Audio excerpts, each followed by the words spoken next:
Morning students. आज हम आपको क्लास 12th आईएससी और सीबीएसई के लिए इलेक्ट्रिक पोटेंशियल चैप्टर के बारे में बात करेंगे। बहुत ही अच्छा चैप्टर है, इम्पोर्टेंट चैप्टर है। तो सबसे पहले बात करें कि पोटेंशियल होता क्या है। तो इसके लिए आप सीधा सीधा ये मतलब समझिए कि पोटेंशियल एक प्रकार की कैपेसिटी है जो कोई सोर्स किसी भी चार्ज को मूव कराता है, तो मूव कराने में जो वर्क एनर्जी खर्च होती है वही पोटेंशियल होता है। सिंपल सी बात। अब देखिए, मान लीजिए यहां से मतलब इन्फिनिटी से आप समझिए कि इन्फिनिटी का मतलब ये नहीं होता है बहुत दूर।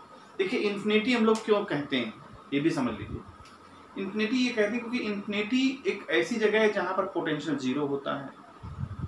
वहां पर दूरी इतनी होती है कि ना तो फोर्स ऑफ अट्रैक्शन लगता है ना ही फोर्स ऑफ रिपल्सन लगता है। अगर कोई चार्ज यहाँ मौजूद है और वो दूसरा चार्ज जिसको आप लेके आ रहे हैं, अगर वो चार्ज इन्फिनिटी पर है तो इन्फिनिटी पर होगा, तो इसकी वजह से कोई भी फोर्स नहीं लगेगा। इन्फिनिटी का मतलब ये नहीं होता कि इन्फिनाइट, जिसका कोई अंत ही ना हो। इन्फिनिटी आप ये कह सकते हो, जैसे मान लीजिए यहाँ कोई पॉजिटिव चार्ज रखा हुआ है, पहले से मौजूद है पॉजिटिव चार्ज, और इसका जो प्रभाव है यानी इसकी जो इलेक्ट्रिक फील्ड है जो आप पहले डिस्कस हम कर चुके हैं, इसका जो इलेक्ट्रिक फील्ड है वो यहां तक है, बस यहां तक है, इस लाइन तक इलेक्ट्रिक फील्ड है बस। यानी कि ये जो चार्ज है, ये यहां पर कोई दूसरा चार्ज अगर आता है, इस लाइन पर दूसरा कोई चार्ज अगर आता है तभी ये फोर्स लगाएगा, अदरवाइज नहीं लगाएगा। यानी कह सकते हो कि अगर इस लाइन से थोड़ा सा भी आगे अगर कोई चार्ज दूसरा रखा है, टेस्ट चार्ज जिसको हम लोग कहते हैं, जो आप जानते हो कि टेस्ट चार्ज का क्यों जिक्र करते हैं, इलेक्ट्रिक फील्ड पढ़ा है आपने, टेस्ट चार्ज के बारे में अच्छे से पढ़ा है। तो अगर ये टेस्ट चार्ज यहां रखा हुआ है, भले ये पॉजिटिव हो नेगेटिव कुछ भी हो, तो इस पर इसका कोई भी प्रभाव नहीं पड़ेगा। क्यों? क्योंकि ना तो ये फोर्स ऑफ अट्रैक्शन अप्लाई कर सकता है इस पर और ना ही फोर्स ऑफ रिपल्सन, क्योंकि इसकी रेंज यहीं तक है बस। इलेक्ट्रिक फोर्स जो लगाने की ताकत है इस चार्ज के अंदर, वो बस यहीं तक है। तो इस पॉइंट को हम क्या मान सकते हैं? इन्फिनिटी। तो इन्फिनिटी का जो कॉन्सेप्ट है, जो बच्चों को नहीं मालूम चलता कि इन्फिनिटी क्या है, तो इन्फिनिटी का वो मतलब है जहां पर इसकी बाउंडेशन खत्म हो जाती है फोर्स लगाने की, जहां पर इसकी लिमिट खत्म हो जाती है फोर्स लगाने की, तो that point is called infinity. Infinity का वो मतलब नहीं कि कुछ पता ही नहीं कहां चले जा रहे हैं। तो अगर किसी भी, अब यहां पे हम इस चीज को खत्म करते हैं, अब किसी भी टेस्ट चार्ज को अगर आप लेके आ रहे हैं, टेस्ट चार्ज नहीं, मान लीजिए क्यू चार्ज है, अगर आप लेके आ रहे हैं इन्फिनाइट से, इन्फिनाइट मतलब अगर कहीं कोई यहाँ चार्ज मौजूद है तो उसका प्रभाव वहां न पड़े। तो जब आप इसको लेके आएंगे, किसी भी पॉइंट पर लेके आने पर आपको क्या करना पड़ेगा? मान लीजिए आप यहां से, ये इन्फिनिटी पॉइंट है और यहां से ए पॉइंट पर आपने इसको चार्ज को रख दिया, एडजस्ट करा दिया। तो जब ये यहां पर आएगा तो आपको कुछ ना कुछ वर्क करना पड़ेगा। वो वर्क चाहे मशीन करे, सोर्स करे, कोई भी करे, एक्सटर्नल एजेंट आप समझिए, कोई भी करे वर्क, तो जो वो वर्क करता है वही वर्क क्या कहलाता है? इलेक्ट्रिक पोटेंशियल, और उसको V से रिप्रेजेंट करते हैं। तो कहने का मतलब ये है कि जो ये चार्ज यहां से यहां तक आया, तो इस पॉइंट का इलेक्ट्रिक पोटेंशियल ये हो जाएगा, इस पॉइंट पर इलेक्ट्रिक पोटेंशियल ये हो जाएगा। अब बात करते हैं कि डिफाइन कैसे करेंगे। तो डिफिनेशन के लिए हम सब चीज यूनिट मान के चलते हैं कि Q की वैल्यू अगर 1 कूलाम हो, अगर Q की वैल्यू 1 कूलाम हो, तो ये चार्ज यहां से यहां तक लाने में वर्क कितना करेगा? तो आंसर है W करेगा। क्यों? क्योंकि यहां पर वैल्यू 1 हो गई। तो जब वैल्यू 1 हो गई तो जो वर्क डन आएगा वो वर्क डन सीधा सीधा किससे संबंध रखेगा? पोटेंशियल से। यानी अगर 1 कूलाम चार्ज को यहां से यहां तक लाने में 10 जूल वर्क करना पड़ा, तो इसका मतलब इसका पोटेंशियल क्या हो गया 10 वोल्ट, सीधा सीधा, क्योंकि हम एक यूनिट की बात कर रहे हैं। और अगर चार्ज बढ़ाएंगे तो फिर वो बात अलग हो जाएगी, उसी हिसाब से वैल्यू आ जाएगी। खैर, ये होता है इलेक्ट्रिक पोटेंशियल। अब दूसरी बात, दूसरा आता है इलेक्ट्रिक पोटेंशियल डिफरेंस। ये भी समझ लें, इलेक्ट्रिक पोटेंशियल डिफरेंस क्या होगा। तो भाई मान लीजिए आपने इनफिनाइट से इस पॉइंट तक चार्ज लाए, इनफिनाइट से इस पॉइंट तक चार्ज लाए, वो नाम हमने दे दिया ए। उस चार्ज का जब यहां तक लाए तो आपने पोटेंशियल खर्च किया होगा, यानी वर्क डन किया होगा। तो मान लीजिए यहां तक लाने में उसका वर्क डन हुआ WA, और उसी चार्ज को थोड़ा और आगे बढ़ा लीजिए, मान लीजिए यहां तक लाने में उसने खर्च किया वर्क WB। तो हम ये देखना चाहते हैं कि इसके और इसके बीच में कितना वर्क डन का डिफरेंस है। तो वर्क डन का डिफरेंस कैसे निकालोगे, WB माइनस WA। और चार्ज क्या ला रहे हो आप, वो चार्ज ला रहे हो Q। तो जो वर्क का डिफरेंस होगा वही उनके पोटेंशियल का भी डिफरेंस होगा। जो वर्क का डिफरेंस आ रहा है वही पोटेंशियल का भी डिफरेंस होगा। तो यही इसी को हम पोटेंशियल डिफरेंस कहते हैं कि यूनिट चार्ज को अगर ये Q की वैल्यू 1 हो जाती है, अगर ये 1 हो जाता है तो सीधा सीधा ये जो वर्क डन है वो पोटेंशियल डिफरेंस के बराबर होगा। It means if we bring a unit charge from point A to B, whatever work we have to done, that work is equal to potential difference between these 2 points। यानी वही work done, जो उनका work done का जो difference है, उसी work done के difference को ही पोटेंशियल डिफरेंस कहते हैं। मान लीजिए यहां तक लाने में उसको 10 जूल वर्क करना पड़ता है, यहां तक लाने में उसको 15 जूल वर्क करना पड़ता है। आप एग्जांपल समझिए, 10 जूल और 15 जूल, तो दोनों का वर्क का डिफरेंस क्या आएगा, 15 माइनस 10। आंसर क्या आया, मान लीजिए 1 कूलाम लेके आ रहे हैं, तो आंसर क्या आया 5।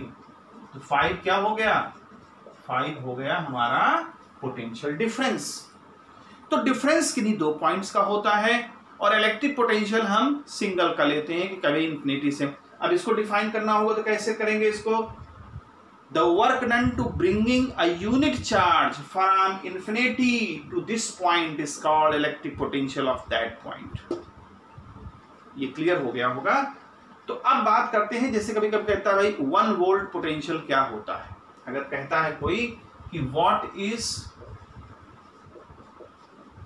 1 वोल्ट पोटेंशियल, तो 1 का मतलब ये है कि अगर हम किसी भी यूनिट चार्ज को, Q अगर 1 कूलाम है, यूनिट चार्ज को किसी भी पॉइंट पर लाने में, इन्फिनिटी से किसी भी पॉइंट पर लाने में अगर 1 जूल वर्क करना पड़ रहा है, अगर 1 जूल वर्क करना पड़ रहा है, तो उस जगह का, उस पॉइंट का पोटेंशियल क्या होगा, 1 वोल्ट होगा। बस इतनी सी बात है। तो आप कह सकते हो, डिफाइन कर सकते हो, the work done to bringing a unit charge, if the work done to bringing a unit charge from infinity to any point is 1 joule, then potential of that point is 1 volt। Simple. तो ये मैंने आपको potential के बारे में बताया। अब हम बात करेंगे पोटेंशियल, किसी चार्ज, अगर पहले से चार्ज मौजूद है तो उस चार्ज की वजह से किसी पॉइंट पर कितना पोटेंशियल होगा। तो इसका जो डिफिनेशन, वो स्टेट, वो है आपका, मतलब ये हेडिंग, ये पड़ेगी आपकी electric potential due to a point charge. तो इसको मैं हटा रहा हूं, तो आप यहां कर लेंगे electric potential due to a point charge.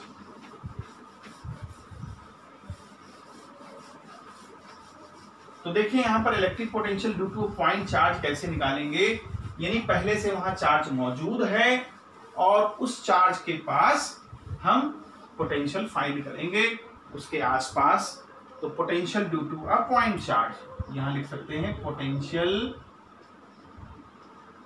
Due to a point charge.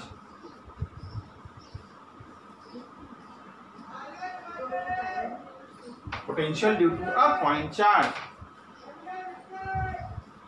ठीक है, तो यहां पर देखें,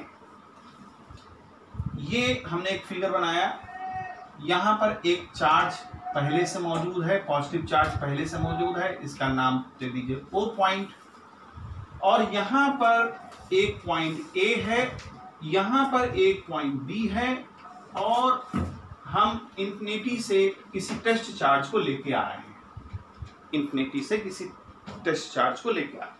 टेस्ट चार्ज को मतलब कि यहां इस पर हमें टेस्टिंग करनी है, दिस इज टेस्ट चार्ज, इस पर हमें क्या करना है, टेस्टिंग करनी है। तो मान लीजिए ये B पॉइंट पर हम लेके आते हैं और इसकी डिस्टेंस x डिस्टेंस है, B से इस चार्ज की डिस्टेंस x है, और ये जो छोटी सी डिस्टेंस आप देख रहे हैं इसको dx मान लीजिए, छोटी सी डिस्टेंस को हम dx मान लेते हैं। ये जो पॉइंट A है इसकी डिस्टेंस r मान लेते हैं। तो सब सारी चीजें यहां पर हमने एज्यूम कर ली कि ये r है, ये x है, dx। अब बात करते हैं कि अगर ये चार्ज यहां पर रखा हुआ है, अगर ये चार्ज यहां रखा हुआ है Q0, तो ये चार्ज इस पर कितना फोर्स अप्लाई करेगा। तो हम कूलाम्स में चले जाते हैं, कूलाम्स लॉ में, तो वहां पर फोर्स कितना अप्लाई होता था, 1/4πε0 Q, और ये Q0 और इसके बीच की डिस्टेंस क्या है, x²। ये कूलाम के रूल से हमने फोर्स लिख लिया, यानी इस पर फोर्स यहां पर इतना लग रहा है। अब ये देखिए, ये ऐसे मूव कर रहा है, अगर ये ऐसे मूव कर रहा है माने कि इसके नजदीक हम ला रहे हैं, अगर हम इसको ऐसे नजदीक लेके आ रहे हैं और यहां पर लाके रख दिया, तो इतनी छोटी सी डिस्टेंस पर फोर्स का कोई खास डिफरेंस नहीं आएगा। भाई देखिए, नजदीक आएंगे तो फोर्स थोड़ा बढ़ेगा अगर ये पॉजिटिव चार्ज है, लेकिन अगर मान लीजिए कि फोर्स नहीं बढ़ रहा है, कांस्टेंट, ऑलमोस्ट कांस्टेंट मान लिया, तो यहां से यहां तक लाने में हमको कुछ तो वर्क डन करना पड़ेगा, क्योंकि रिपल्सन फोर्स लग रहा है। जब हम नजदीक आएंगे तो फोर्स और ज्यादा लगेगा, तो डिस्टेंस के साथ साथ हमको वर्क करना पड़ेगा। तो हम मान लें कि इस चार्ज को जब यहां से यहां तक लाते हैं तो हमको छोटा वर्क डन करना पड़ता है, dw, उसको छोटा वर्क डन मान लें dw, क्योंकि डिस्प्लेसमेंट हम छोटी कर रहे हैं।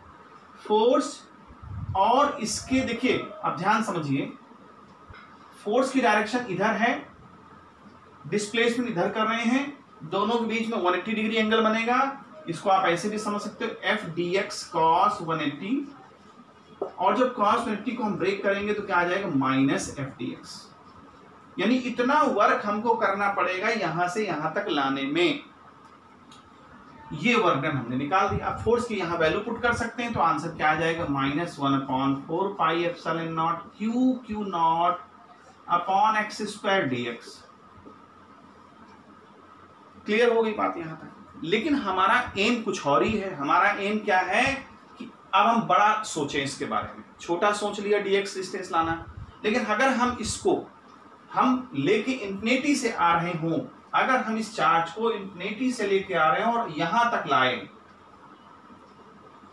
तो यहां से इसकी डिस्टेंस पहले क्या थी, इंफिनिटी थी, क्योंकि यहां से देखेंगे, यहां से इसकी डिस्टेंस क्या थी, इंफिनिटी थी, और अब कहां लेके आ गए हम, r डिस्टेंस पर। इसका मतलब इस छोटे से वर्क डन को अगर हम इंटीग्रेट कर दें इंफिनिटी से r तक, तो बीच का वर्क डन हमको पता चल जाएगा कि कितना हम इंफिनिटी से r तक लाने में हमने वर्क खर्च किया।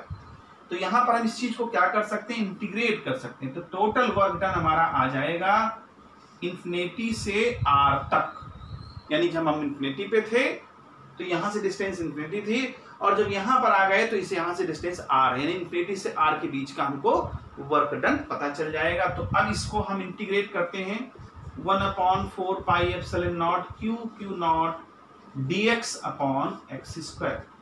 देखिए सारी चीजें कांस्टेंट बाहर आ जाएंगी, सिर्फ वेरिएबल चीजें अंदर रहेंगी। तो ये कांस्टेंट है, ये कांस्टेंट, ये कांस्टेंट। तो वेरिएबल क्या रहेगा हमारा, माइनस बाहर कर लीजिए, सॉरी, अब 1/4πε0 Q0 और इंटीग्रेशन का साइन ये ऊपर चला जाएगा, x⁻⁻2 और dx, ये इंफिनिटी टू r हमारा लिमिट लग गई। अब यहां आ जाइए, इसी चीज को हम यहां पर अब डिस्क्राइब कर रहे हैं। देखिए ये तो हमारा कांस्टेंट है, बाहर रहेगा -1/4πε0 क्यू नॉट, और इसको इंटीग्रेट करने में एक पावर इसमें ऐड हो जाती है और वही पावर नीचे आ जाती है, एक पावर यहां पर ऐड हो जाती है और वही पावर नीचे आ जाती है। ये इंटीग्रेशन का रूल है, तो ये आप लोग अब अच्छे से समझ गए होंगे रूल को। तो W हमारा कितना आ जाएगा, ये देखिए x⁻, यहाँ -1 बचेगा, वो नीचे आ जाएगा, और यहां से -1 आएगा, वो ये -1 इस माइनस को प्लस कर देगा।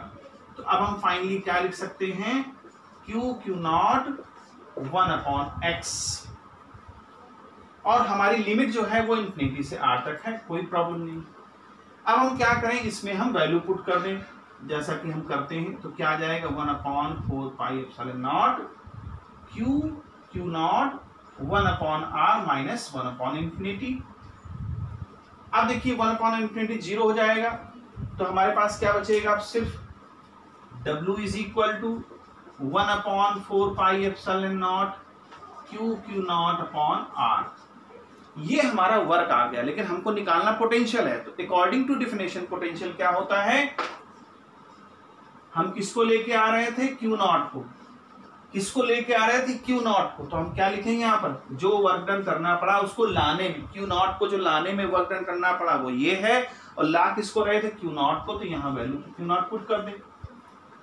अब वैल्यू जैसे ही पुट करोगे तो Q0 कैंसल हो जाएगा, तो क्या आंसर आएगा, Q/r।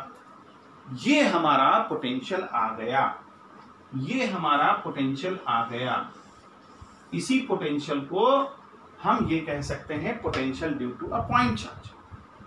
ये पॉइंट चार्ज है और इसका पोटेंशियल r डिस्टेंस पर हमने ये पता कर दिया। तो सारे फार्मूले न्यूमेरिकल्स वगैरह ये इसी से लगते हैं।